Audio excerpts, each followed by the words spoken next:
ஒருவனை சோற்றுக்கு ஒரு சோறு பதம் என்பார்கள்.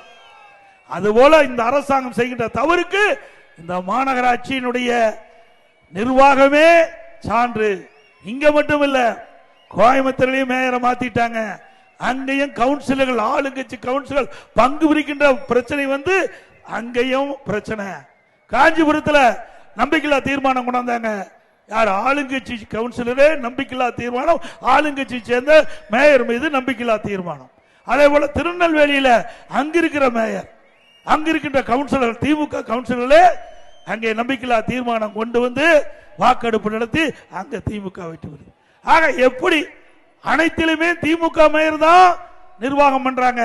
நான் சொன்ன இந்த மாநகராட்சியில அங்கு ஊழல் இருக்கிறது, அங்கே ஊழலில் கிடைக்கின்ற பணத்தை பங்கு பிரிப்பதிலே பிரச்சனை.